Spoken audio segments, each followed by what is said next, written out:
Setelah kurang lebih 4 tahun berlalu, akhirnya muncul lagi anime movie yang tingkat kebucinannya luar biasa tinggi, anjir. Hello World, sebuah movie orisinil spin-off dari seri onanya yang berjudul Another World. Jujur sih, pas menit-menit pertama, gue sama sekali kagak semangat nonton nih anime. Berhubung kan gue sendiri kagak begitu suka sama anime yang hampir keseluruhannya pakai animasi 3D CG.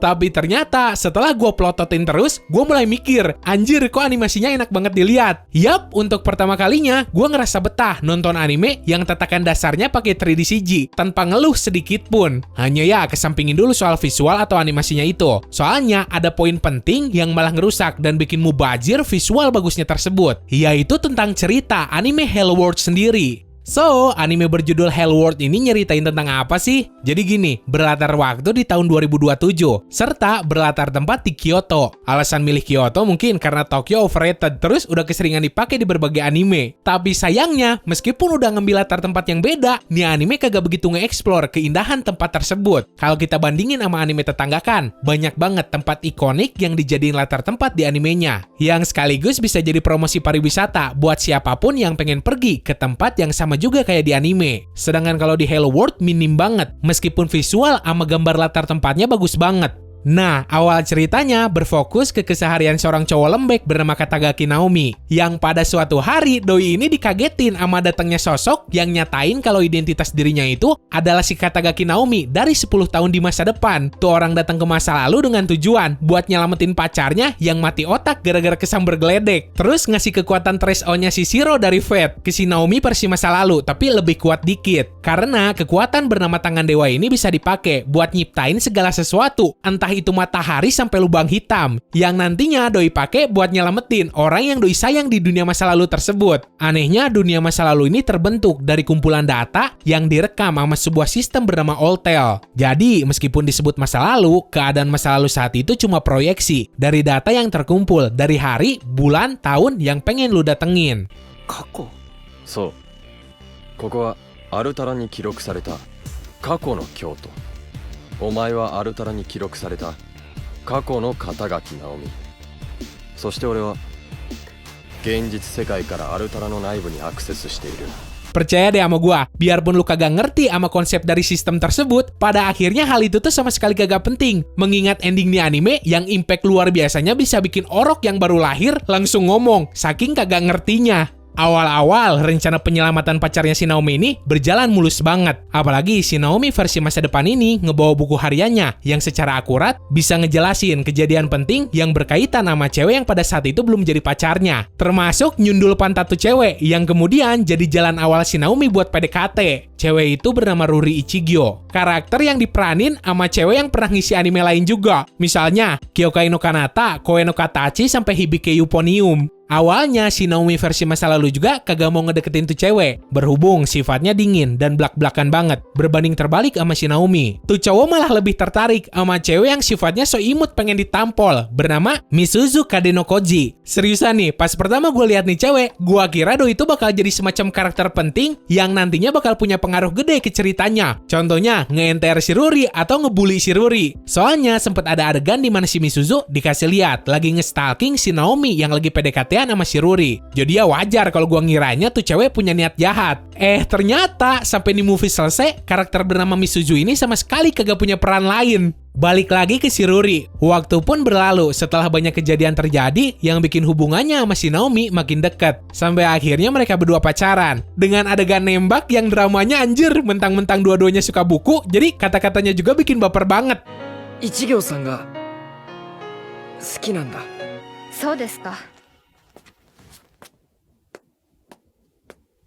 交際というのは一人では成し得ないことです。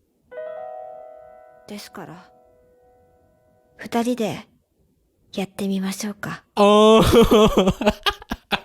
potong telinga orang anjir kalau seandainya di dunia nyata ada cewek yang pas ditembak ngomong gitu. Seperti yang gue bilang tadi, nantinya si Ruri ini kesamber geledek ketika pergi ke sebuah festival kembang api bareng si Naomi, yang bikin doi ngalamin mati otak. Demi ngerubah masa depan, otomatis si Naomi juga ngebatalin ajakannya itu, dan bikin si Ruri tetap tinggal di rumah. Nah, berhubung dunia itu terbentuk dari kumpulan data yang harusnya kagak bisa berubah, sistem Alltel ngirim pasukan antivirus buat ngebenerin kejanggalan itu, dan maksa si Naomi sama si Ruri tetap pergi ke festival kembang api. Geledek pun datang, tapi untungnya berhasil dihadang sama kekuatan tangan dewa tuh cowok. Nyeseknya setelah si Ruri selamat, di NTR sahabat sendiri mah udah biasa. Kebayang nggak gimana rasanya kalau lu di NTR sama diri lu sendiri dari masa depan? Yap, setelah keselamatan si Ruri terjamin dan doi makin jatuh cinta sama si Naomi, Ruri versi masa lalu ini datanya diculik ke masa depan buat diinput ke otak si Naomi versi masa depan supaya bisa bangkit lagi. Setelah itu mah, lu bisa tonton sendiri nih anime. Soalnya gak bagus juga kalau gua ngebocorin seluruh ceritanya di sini. Entah itu soal antivirus di sistemnya yang terus berusaha ngelenyapin kejanggalan di data itu, sampai nasib si Ruri masa depan yang pas bangkit isi otaknya tuh isi otak si Ruri versi masa lalu.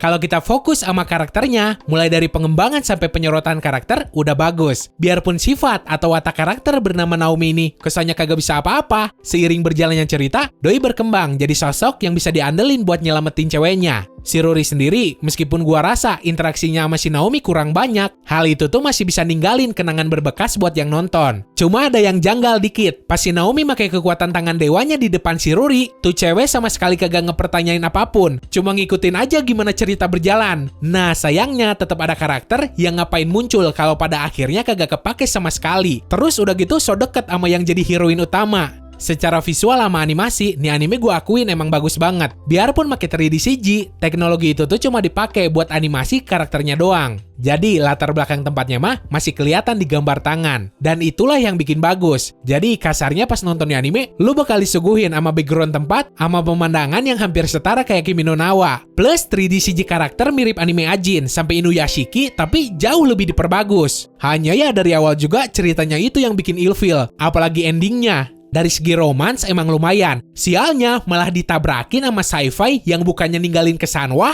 malah bengong yang ada. Rasanya tuh sama kayak pas gue ngeliat adegan kentut depan pintu masuk rumah tuh adek kakak yang rambutnya pada putih. Sistem Alltel kagak dijelasin secara mendalam. Alasan kenapa data masa lalu si Naomi bisa punya kesadaran sendiri juga kagak dijelasin. Plot twist di endingnya juga malah nyisain pertanyaan. Buat lo yang bisa ngerti sama ending twistnya tersebut, patut bangga. Hanya ya kalau seandainya targetnya anime buat semua kalangan, ending tanpa resolusi kayak gitu bisa dibilang kagak bagus. Udah gitu gagak ini sebenarnya apaan? Alat komunikasi si Ruri di dunia nyata atau semacam Digimon Dewa yang ngejaga keseimbangan dunia digital? Terus gue lihat juga banyak yang ngebandingin endingnya sama Steins Gate. Menurut gue sih jauh banget nyir. Pada dasarnya dari awal sampai akhir cerita Steins Gate tuh ngikutin sebuah aturan paradoks yang mutlak. Sebab akibatnya juga dijelasin secara rinci. Sedangkan kalau di Hello World ibarat kagak punya aturan sama sekali dan seenaknya bisa ngelakuin apapun. Meskipun ya emang masih ada antivirus yang tugasnya ngehapus kejanggalan tadi. Lagian, orang-orang nontonnya anime palingan gara-gara romansnya doang. Kagak begitu ngepermasalahin sci-fi dan lain sebagainya. Yang penting bisa ngeliat seorang cowok yang bela-belain nyelamatin seorang cewek. Meskipun harus ngorbanin hidupnya sendiri. Berbekal keinginan, dirinya pengen ngeliat senyum ceweknya lagi. Emang, gue juga suka sama romansnya. Terus adegan cipokan yang gagal 2 kali juga bikin sebel banget. Selain itu, yang jadi poin penting yang patut dipertimbangin sebelum lu nonton, seiyuu alias pengisi suaranya anime kedengaran banget masih pemula. Jadi jangan terlalu berharap lu bakal denger kualitas pengisi suara kayak Kamiya Shiroshi, Yuki Kaji, sampai Toyosaki Aki. Tapi ya masih enak didengar lah segini mah.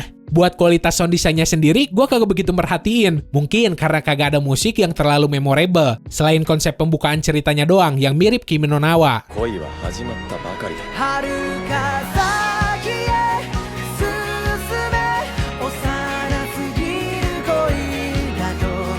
So, yang jadi pertanyaan, movie anime ini worth it gak kalau ditonton? Apalagi kabarnya Hello World sendiri bakal tayang di Indonesia, bareng pihak yang kemarin nayangin Her Blue Sky juga, yaitu Moxination. Tapi entah batal atau guanya yang ketinggalan kabar, Hello World sendiri bakal tetap tayang apa kagak? Soalnya kan harga daging ayam aja di daerah gua turun banget nyir akibat lockdown. Terus mustahil juga pihak setempat ngizinin orang nonton bioskop, kalau seandainya nih wabah penyakit belum hilang. Nah, menurut gua pribadi, anime yang ngambil tema cerita tentang romance yang dikombinasi sama sci-fi ini lumayan masih bisa ngisi waktu luang lu kalau seandainya kagak ada lagi tontonan. Tapi ya kalau boleh milih, gua tetap ngerekomendasiin anime macam Steins Gate atau Boku Dakega Inaimachi. Kalau niat elunya cuma pengen lihat anime romance berbumbu perjalanan waktu kayak gitu. Oke, segitu aja buat hari ini. Buat sisanya mah lu bisa ngulik sendiri dengan nonton di anime. Itu juga kalau lu mau. Kalau misal lu pengen gua bikin video pembahasan anime macam gini lagi, lu bisa kasih tahu aja di kolom komentar. Atau kalau enggak, lu bisa ninggalin like di video ini. Terus buat yang belum subscribe, silakan langsung tampar aja tombol subscribe-nya. Semoga lu enjoy dan bisa nambah informasi lu seputar dunia anime manga. Sekian dari gua, sorry kalau udah salah kata. Bye!